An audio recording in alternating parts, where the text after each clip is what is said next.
ان 14 مہینے میں مجھے صحیح طرح اندازہ ہوا ہے کہ یہاں تو بیچارہ کمزور پس جاتا ہے. یہاں تو جو ہمارا انصاف کا نظام ہے اس بیچارہ اس کو تو وہ بالکل نہتا ہے, اس کو معاشرہ بالکل اس کی حفاظت نہیں کرتا. میں اپنی پارٹی کو بھی کہتا ہوں کہ جو اب ہمارے سے گزر رہی ہے, ہمارے گھروں میں گھس کے, رشتہ داروں کے بچوں کو اٹھا کے لے جاتے ہیں, عورتوں کو تنگ بدتمیزی کرتے ہیں, کہیں کی جگہ عورتیں بھی اٹھائی ہیں, ان سے بدتمیزی کی ہے, سیف لوٹ لیے ہیں, گھر لوٹ لیے ہیں, گھر توڑ دیے ہیں, بزنسز بند کر دیے ہیں. تو یہ جو ہمارے سے ہو رہا ہے یہ سارے کمزور طبقے سے ہوتا ہے پاکستان میں, جب وہ طاقتور کے سامنے اس کا ٹاکرا ہوتا ہے. میرا جو آج عزم ہے وہ اور سٹرونگ ہوا ہے, اور مضبوط ہوا ہے کہ یہ ایک جہاد ہے انصاف کی. کیوں اللہ کے پیغمبروں نے سب نے انصاف کے اوپر بات کی تھی؟ کیونکہ یہ انسانوں کو آزاد کرتا ہے. ہمارے لوگ غلام ہیں. حقیقی آزادی اس لیے ہے. تفتیش کیا تھی جی کہ 9 مئی کو بہت بڑی سازش ہوئی, اور آپ مجھے پوچھ رہے ہیں کہ آپ سازش کا حصہ تھے. میں نے ان کو کہا سازش ہوئی, اس میں کوئی شک نہیں, وہ سازش تھی, لیکن سازش سے فائدہ کس کو ہوا اور نقصان کس کو ہوا؟ اگر سازش سے ہمیں فائدہ ہوتا تو تبھی آپ کہتے نا کہ ہم نے سازش کی ہے. یہ سارے جو آج اوپر بیٹھے ہوئے ہیں ان کو فائدہ ہوا ہے, اور ان کو فائدہ کس نے کروایا؟ ملک کی اسٹیبلشمنٹ نے. اور انہوں نے کامیابی سے اسٹیبلشمنٹ کو استعمال کیا, اور انہوں نے اس اسٹیبلشمنٹ کو ان کے ساتھ مل کے سازش کی. یہ سازش کبھی نہ ہوتی جب یہ دونوں مل کے نہ کرتے. اور بہت بڑی سازش ہمارے سے نہیں ہوئی, پاکستان سے ہوئی ہے. پہلے سے تیاری تھی کہ جو بھی رد عمل آئے گا وہ پہلے سے تیار بیٹھے تھے کہ انہوں نے یہ بلڈنگ چلانی ہے. اور میں انشاءاللہ جس دن انڈیپینڈنٹ انویسٹیگیشن ہوئی میں ثابت کروں گا. عسکری ٹاورز کا ایک گواہ ہے, اور کوئی پتہ نہیں وہ ویگو ڈالا وہاں پہنچ جائے اور اس کو اٹھا کے لے جائے. اس کی پوری ریکارڈنگ ہے کہ وہاں کیا ہوا تھا. وہ کوئی تحریک انصاف نہیں تھی جب عسکری ٹاور چلایا گیا. اور کیا آج آئی جی پنجاب جو دندناتا پھر رہا ہے, کیا اس سے کسی نے نہیں پوچھ رہا کہ وہاں سے 2 گھنٹے لگ رہے ہیں, وہ لوگ آ رہے ہیں اور یا پروٹیسٹ کرنے کے لیے؟ کسی نے نہیں پوچھنا اس سے کہ جناب آپ کی پولیس کدھر تھی؟ ساری جگہ تو ٹیئر گیسنگ کر رہے تھے, ساری جگہ تو کھڑی تھی, ادھر کیوں نہیں گئی؟ اور کدھر گیا وہ CCTV کیمرہ؟ کیوں نہیں اس کی فوٹیج آئی سب کے سامنے؟ کیوں نہیں انڈیپینڈنٹ انکوائری ہوئی؟ کور کمانڈر گھر کی سازش تھی, اور انشاءاللہ یہ سازش آئے گی سامنے. مجھے کہتے جی آپ کے لوگ کیوں گئے وہاں, کنٹونمنٹ میں کیوں گئے, تو فلانی جگہ کیوں گئے, آپ نے پہلے سے تیار کیا ہوا تھا. میں نے ان سے پوچھا کہ جب مجھے کمانڈو ایکشن سے اٹھایا جا رہا ہے وہاں, تو کدھر جانا تھا لوگوں نے پروٹیسٹ کرنے؟ تو اس کی باتوں سے مجھے یہ لگا کہ آپ کو پرامن احتجاج کرنے کی اجازت نہیں ہے کہیں GHQ کے سامنے یا کنٹونمنٹ کے سامنے. مجھے بتائیں آئین میں کدھر لکھا ہوا ہے؟ کہیں آئین میں لکھا ہوا ہے تو میں مانوں کہ میں نے قانون توڑا ہے. آئین میں لکھا ہوا ہے کہ آپ کا حق ہے, ہر پاکستانی کا حق ہے کہ جب ناانصافی ہو, سمجھے, ناانصافی کے خلاف آپ پروٹیسٹ کر سکتے ہیں پرامن طور پہ. اس کا مطلب کہ آپ نے کہا ہے کہ اگر وہ قانون توڑیں بھی تو وہ قانون سے اوپر ہیں. یہ مطلب ہو گیا نا اس کا. میرے اوپر ایک کیس کیا ہے کہ میں نے ملک سے غداری کی. ملک سے کیا غداری کی کہ جنرل فیصل نصیر کو میں نے کہہ دیا ڈرٹی ہیری, اور میں نے اس کو کہا کہ یہ ذمہ دار ہے میرے قتل کا کرنے کی کوشش پہ. اس کو کہا جی آپ نے ملک سے غداری کر دی. اس کو ملک سے غداری کہہ رہے ہیں.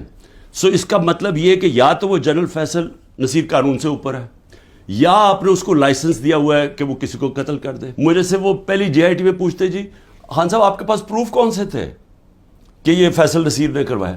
میں نے کہا آپ نے جو کوئٹہ میں 4 گھنٹے جو وہ قتل ہوا ہے وکیل, اس کے اوپر تفتیش کی تھی؟ کوئی ثبوت ملے تھے جب میرے اوپر 302 کا قتل کا پرچہ ڈال دیا؟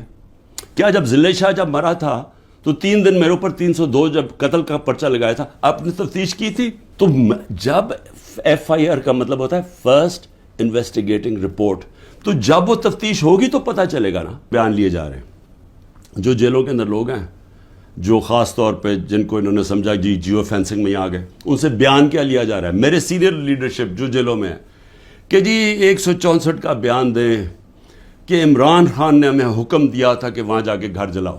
یہ عمران خان کا حکم ہے, یہ ان سے بیان لے رہے ہیں. پہلے تو قانون کے اندر یہ سمجھ جائیں کہ جو وعدہ معاف گواہ ہوتا ہے اس کو گرگٹ کہتے ہیں قانون میں. گرگٹ کا مطلب کہ وہ رنگ بدلتا ہے, وہ جدھر ہوتا ہے جس کے ساتھ ہوتا ہے اسی طرح کا بن جاتا ہے. اس کی کوئی اہمیت نہیں ہوتی. 2 مہینے سے کوشش کر رہے ہیں. اعظم خان کو ادھر پکڑا ہوا ہے, سینئر پاکستان کا سینئر بیوروکریٹ, اس کو اغوا کیا ہوا ہے. اس سے پوچھ رہے ہیں کہ عمران خان کے خلاف کوئی بیان دو, کوئی 164 کا وعدہ معاف ہوا. ٹی وی پروگرام پہ کہہ رہے ہیں, ٹی وی پروگرام کی شرم بھی نہیں آ رہی کہ کیئر ٹیکر کا مطلب ہوتا ہے غیر جانبدار, نیوٹرل. وہ کہہ رہے ہیں جی ہم نے بانٹا تھا کہ اس کو اتنے نمائندے اے این پی کے آئیں گے, اتنے جے یو آئی کے آئیں گے اور اتنے فلانے کے آئیں گے. تو یہ تو یعنی اگر ہماری, مجھے افسوس ہے عدالتوں میں بڑا پریشر ہے, لیکن اسی کے اوپر سو موٹر ایکشن لیں کہ کیسے کیئر ٹیکر گورنمنٹ ہو سکتی ہے جو کہ تینوں پارٹیز کی بن گئی ہے. گورنمنٹ منسٹرز کہہ رہے ہیں کہ جی دیکھیں عمران خان کے, اسرائیل نے عمران خان کے لیے سپورٹ کر دیا. میرے بیان صرف یہاں نہیں ہیں, 2 پاکستان میں بھی ہیں اور امریکہ کے اندر جا کے میں نے یہ بیان دیا ہے. یاد رکھیں امریکہ کے اندر سب سے تکڑی لابی اسرائیل کی لابی ہے. امریکہ کے اندر سننے کے میں نے بیان کیا دیا, اور پاکستان میں بھی پرائم منسٹر ہوتے ہوئے. امریکہ میں میری بیان کی کیا اہمیت ہے, کیونکہ یہ جو 2 ہیں نا, نواز شریف اور زرداری یا ان کے بچے, میں چیلنج کرتا ہوں کہ یہ جا کے امریکہ کیا پاکستان میں بیان دے دیں ان کے خلاف, لیکن امریکہ میں جا کے دیں. ان کی اتنی جرت نہیں تھی کہ جب امریکہ نے اور ہندوستان نے مل کے موڈی کے دورے پہ امریکہ جب جوائنٹ سٹیٹمنٹ دی اور انہوں نے کہا کہ پاکستان کا نام لیا, بائیلیٹرل ٹاکس میں پاکستان کا نام آتا ہے کہ جی پاکستان کراس بارڈر ٹیررزم کر رہی ہے اور پاکستان کو بند کرنی چاہیے. کسی کا بیان نکلا کسی کے منہ سے, کہیں وہ بیٹھا ہوا نواز شریف کہ اس کے منہ سے کوئی آواز نکلی, کہیں زرداری کے منہ سے کوئی آواز نکلی نہیں نکلے گی. کبھی عمران خان نے ایسی حرکت کی کہ امریکنوں کو میسج بھجوایا جائے اپنے ایمبیسڈر حسین حقانی کے ذریعے میمو گیٹ کے اندر, وہ جو میمو گیٹ تھا, امریکنوں کو کہہ رہا ہے کہ ہماری فوج سے ہمیں بچا لو. اس کو آج پرائم پوزیشن میں بیٹھا ملک کے فیصلے کر رہا ہے. اور دوسرا جس کو اتنا پیار تھا مودی کے ساتھ کہ اس کو گھر پہ شادی پہ بلا لیا, جبکہ وہ پاکستان کے آرمی چیف کو دہشت گرد کہہ رہا تھا موڈی. وہ کہتا پرائم منسٹر ٹھیک ہے لیکن وہ تو پتلا ہے, دہشت گرد پاکستانی فوج کو کہہ رہا تھا. ڈان لیگز کے اندر کیا ہوا, وہی کہہ رہا تھا نا کہ ہم تو بے بس ہیں جناب, ہماری فوج دہشت گردی کر رہی ہے. وہ لوگ آج ملک کے فیصلے کریں اور وہ باہر بیٹھ کے اپنے بڑے بڑے محلات کے اندر اربوں روپے کی پراپرٹیز کے اندر وہ بیٹھ کے جناب وہاں فیصلے کریں کہ جی ملک میں کیا ہوگا, ملک میں الیکشن کب ہوگا, وہ فیصلے کریں.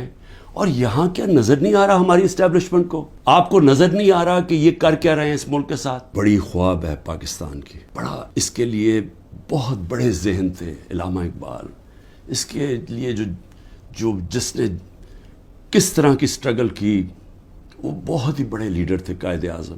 یہ ہمیں بدترین غلامی کی طرف جو لے کے جایا جا رہا ہے, نہ کوئی انسانیت رہے گی, نہ کوئی حقوق ہے, جو مرضی چاہے کریں, کوئی قانون توڑیں, چوروں کو اوپر بٹھا دو.